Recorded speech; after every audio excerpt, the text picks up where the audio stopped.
ओम शांति। आज 16 अक्टूबर 2022 की अव्यक्त मधुर महावाक्य रिवाइज है 3 नवंबर 1992। हेडलाइन है रूहानी रॉयल्टी संपन्न आत्माओं की निशानियां। अब मुरली सुनते हैं विस्तार से। आज बाप दादा ने कहा, आज बाप दादा चारों ओर के अपने रूहानी रॉयल फैमिली को देख रहे हैं। सारे कल्प में सबसे रॉयल आप आत्मा ही हो।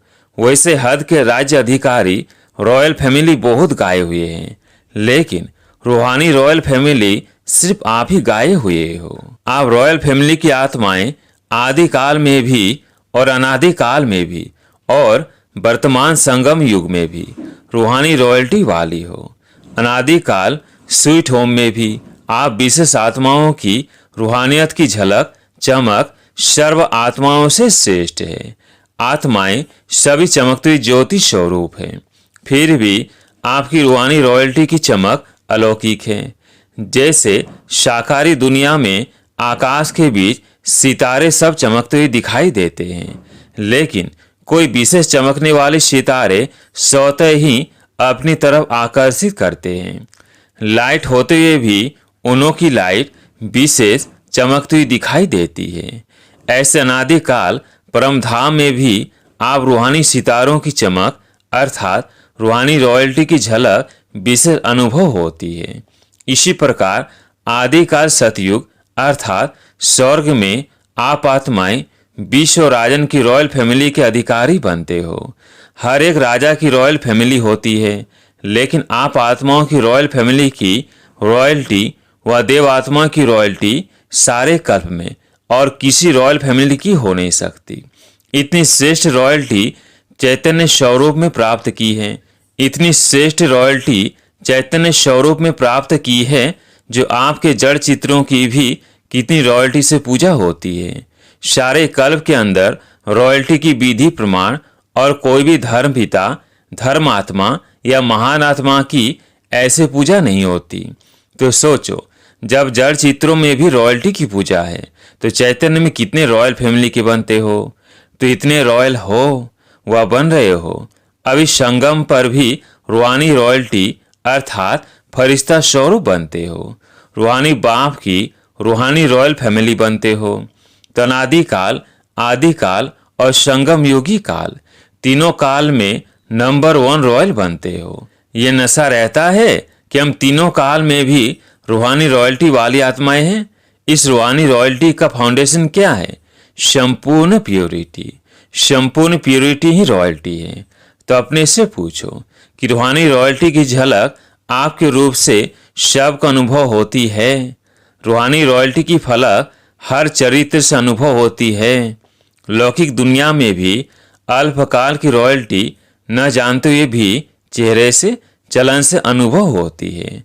तो रूहानी रॉयल्टी गुप्त नहीं रह सकती, वो भी दिखाई देती है। तो हर एक नॉलेज के दर्पण में अपने को देखो कि मेरे चेहरे पर चलन में रॉयल्टी दिखाई देती है व साधारण चेहरा साधारण चलन दिखाई देती है। जैसे सच्चा हीरा अपनी चमक से कहाँ भी छिप नहीं सकता, ऐसे रूहानी चमक वाले रूहानी रॉयल्टी वाले छिप नहीं सकते। कई बच्चे अपने को खुश करने के लिए सोचते हैं और कहते भी हैं कि हम गुप्त आत्माएं हैं, इसलिए हमको कोई पहचानता नहीं है। समय आने पर आप ही मालूम पड़ जाएगा। गुप्त पुरुषार्थ बहुत अच्छी बात है, लेकिन गुप्त पुरुषार्थी की झलक और फलक व रूहानी रॉयल्टी की चमक औरों को अनुभव जरूर कराएगी। स्वयं को चाहे कितना भी गुप्त रखे, लेकिन उनके बोल उनका संबंध संपर्क रूहानी व्यवहार का प्रभाव उनको प्रत्यक्ष करता है, जिसको साधारण शब्दों में दुनिया वाले बोल और चाल कहते हैं। तो स्वयं को प्रत्यक्ष नहीं करते, गुप्त रखते। यह निर्माणता की विशेषता है, लेकिन दूसरे उनके बोलचाल से अनुभव अवश्य करेंगे। दूसरे कहें कि यह गुप्त पुरुषार्थी है। अगर स्वयं को कहते हैं कि मैं गुप्त पुरुषार्थी हूँ, तो यह गुप्त रखा या प्रत्यक्ष किया? कह रहे हो गुप्त, लेकिन बोल रहे हो कि मैं गुप्त पुरुषार्थी हूँ। यह गुप्त हुआ बहुत पत्र में भी लिखते हैं कि हम गुप्त पुरुषार्थियों को निमित्त बनी हुई दादियां बहुत पत्र में भी लिखते हैं कि हम गुप्त पुरुषार्थियों को निमित्त बनी हुई दादियां नहीं जानती हैं। फिर यह भी लिखते हैं कि देख लेना आगे हम क्या करते, क्या होता है, तो यह गुप्त रहे या प्रत्यक्ष किया। गुप्त पुरुषार्थी अपने को गुप्त रखे, यह बहुत अच्छा, लेकिन वर्णन नहीं करो। दूसरा आपको बोले, जो अपने आप को ही कहे, उनको क्या कहा जाता है? मियाँ मिट्ठू। तो मियाँ मिट्ठू बनना बहुत सहज है ना। तो क्या सुना? रूहानी रॉयल्टी, रॉयल आत्माएं सदा ही एक तो भरपूर संपन्न रहती है और संपन्नता की निशानी हुई सदा तृप्त आत्मा रहती है। तृप्त आत्मा हर परिस्थिति में हर आत्माओं के संबंध संपर्क में आते हुए जानते हुए संतुष्ट रहती है, चाहे कोई कितना भी असंतुष्ट करने की परिस्थितियां उनके आगे लाए। लेकिन संपन्न तृप्त आत्मा असंतुष्ट करने वाले को भी संतुष्टता के गुण सहयोग के रूप में देगी। ऐसी आत्मा के प्रति रहमदिल बन शुभ भावना और शुभ कामना द्वारा उनको भी परिवर्तन करने का प्रयत्न करेंगे। रूहानी रॉयल आत्माओं का यही श्रेष्ठ कर्म है। जैसे स्थूल रॉयल आत्माएं कभी भी छोटी छोटी बातों में, छोटी छोटी चीजों में अपनी बुद्धि व समय नहीं देती, देखते भी नहीं देखती, सुनते भी नहीं सुनती। ऐसे रूहानी रॉयल आत्मा किसी भी आत्मा की छोटी छोटी बातों में जो रॉयल नहीं है उनमें अपनी बुद्धि व समय नहीं देगी। दुनिया वाले कहते हैं कि रॉयल्टी अर्थात किसी भी हल्की बात में आंख नहीं डूबती। रूहानी रॉयल आत्माओं के मुख से कई व्यर्थ व साधारण बोल नहीं निकलेंगे। हर बोल युक्ति युक्त होगा। युक्ति युक्त का अर्थ है व्यर्थ भाव से परे, अव्यक्त भाव, अव्यक्त भावना। इसको कहा जाता है रॉयल्टी। इस समय की रॉयल्टी भविष्य की रॉयल फैमिली में आने का अधिकारी बनाती है। तो चेक करो, वृत्ति रॉयल है। वृत्ति रॉयल अर्थात सदा शुभ भावना, शुभ कामना की वृत्ति से हर एक आत्मा से व्यवहार में आए। रॉयल दृष्टि अर्थात सदा फरिश्ता रूप से औरों को भी फरिश्ता रूप देखे। कृति अर्थात कर्म में सदा सुख देना, सुख लेना। इस श्रेष्ठ कर्म के प्रमाण संपर्क में आए। ऐसे रॉयल बने हो कि बनना है। ब्रह्मा बाप के बोल और चाल, चेहरे और चलन की रॉयल्टी को देखा। ऐसे फॉलो ब्रह्मा बाप। साकार को फॉलो करना तो सहज है ना। ब्रह्मा को फॉलो किया तो शिव बाप को फॉलो हो ही जाएगा। एक को तो फॉलो कर सकते हो ना। बाप समान बनने के पॉइंट्स तो रोज सुनते हो। सुनना अर्थात फॉलो करना। कॉपी करना तो सहज होता है ना, कि कॉपी करना भी नहीं आता।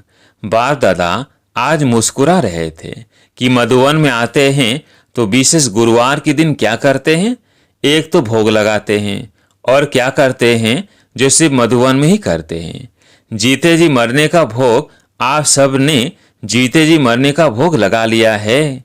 बाप दादा मुस्कुरा रहे थे कि जीते जी मरना कहकर मनाना तो सहज है। स्टेज पर बैठ गए, तिलक लगा लिया, मर गए। लेकिन जीते जी मरना अर्थात पुराने संस्कारों से मरना, पुराने संस्कार, पुराने संसार के आकर्षण से मरना, यह जीते जी मरना। भोग लगा दिया, भंडारी में जमा कर दिया और जीते जी मरना हो गया। यह तो बहुत सहज है, लेकिन मर गए। बाप दादा सोच रहे थे कि पुराने संसार और पुराने संस्कार, इससे सदा के लिए संकल्प और स्वप्न में भी मरना मनाना। ऐसा जीते जी मरना कौन और कब मनाएंगे? अगर स्टेज पर बिठाते हैं तो सब के सब बैठ जाते हैं। स्टेज पर बैठना यह तो कॉमन अर्थात आम बात है, लेकिन बुद्धि को बिठाना, इसको कहा जाता है यथार्थ जीते जी मरना मनाना।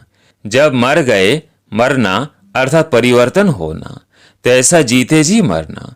उसके लिए कितने तैयार होंगे कि सेंटर पर जा करके कहेंगे कि क्या करें, चाहते नहीं थे लेकिन हो गया। यहाँ तो जीते जी मरना मनाकर जाते हैं, फिर जब कोई बात सामने आती है तो जिंदा हो जाते हो। ऐसे नहीं करना। यादगार में भी दिखाते हैं कि रावण का एक सिर खत्म करते थे तो दूसरा आ जाता था। यहाँ भी एक बात पूरी होती तो दूसरी पैदा हो जाती। फिर समझते हमने तो रावण को मार दिया, फिर यह कहाँ से आ गया। लेकिन मूल फाउंडेशन को समाप्त न करने के कारण एक रूप बदल दूसरे रूप में आ जाते हैं। फाउंडेशन को खत्म कर दो तो रूप बदल करके माया वार नहीं करेगी, सदा के लिए विदाई ले जाएगी। समझा? क्या बनना है? रूहानी रॉयल्टी वाले सदैव यह चेक करो कि हर कर्म रूहानी रॉयल परिवार के प्रमाण है। जब 99% बोल, कर्म और संकल्प रॉयल्टी के हो तब समझो भविष्य में भी रॉयल फैमिली में आएंगे। ऐसे नहीं सोचना हम तो आ ही जाएंगे, चलो संपन्न नहीं बने हैं तो 1% फ्री देते हैं।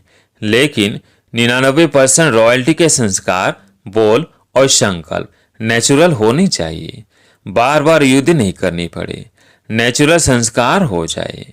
अच्छा, चारों ओर के रूहानी रॉयल्टी वाली रॉयल आत्माओं को सदा प्यूरिटी द्वारा रॉयल्टी अनुभव कराने वाली आत्माओं को, सदा फरिश्ता स्वरूप के संस्कार को प्रैक्टिकल में लाने वाली आत्माओं को, सदा ब्रह्मा बाप को फॉलो करने वाली आत्माओं को, सदा श्रेष्ठ ब्राह्मण संसार में ब्राह्मण संस्कार अनुभव करने वाले रूहानी रॉयल परिवार को बाप दादा का याद, प्यार और नमस्ते। अब सुनते हैं अव्यक्त बाप दादा से पर्सनल मुलाकात। हेडलाइन, सेवा में बिजी रहो तो सहज मायाजीत बन जाएंगे। बाबा ने कहा, सदा अपनी शक्तिशाली वृत्ति से वायुमंडल को परिवर्तन करने वाली विश्व परिवर्तक आत्माएं होना। इस ब्राह्मण जीवन का विशेष ऑक्यूपेशन क्या है? अपनी वृत्ति से, वाणी से और कर्म से विश्व परिवर्तन करना। तो सभी ऐसी सेवा करते हो या टाइम नहीं मिलता है, वाणी के लिए समय नहीं है तो वृत्ति से, मनसा सेवा से परिवर्तन करने का समय तो है ना। सेवाधारी आत्माएं सेवा के बिना रह नहीं सकती। ब्राह्मण जन्म है ही सेवा के लिए, और जितना सेवा में बिजी रहेंगे उतना ही सहज मायाजीत बनेंगे। तो सेवा का फल भी मिल जाए और मायाजीत भी सहज बन जाए, डबल फायदा है ना। जरा भी बुद्धि को फुर्सत मिले तो सेवा में जुड़ जाओ। वैसे भी पंजाब हरियाणा में सेवा भाव ज्यादा है। गुरुद्वारों में जाकर सेवा करते हैं ना, वह स्थूल सेवा और यह है रूहानी सेवा। सेवा के सिवाय समय गंवाना नहीं है। निरंतर योगी, निरंतर सेवाधारी बनो। चाहे संकल्प से करो, चाहे वाणी से, चाहे कर्म से। अपने संपर्क से भी सेवा कर सकते हो। चलो, मनसा सेवा करना नहीं आवे, लेकिन अपने संपर्क से, अपनी चलन से भी सेवा कर सकते हो। यह तो सहज है ना। तो चेक करो कि सदा सेवाधारी हैं व कभी कभी के सेवाधारी हैं। अगर कभी कभी के सेवाधारी होंगे तो राज्य भाग्य भी कभी कभी मिलेगा। इस समय की सेवा भविष्य प्राप्ति का आधार है।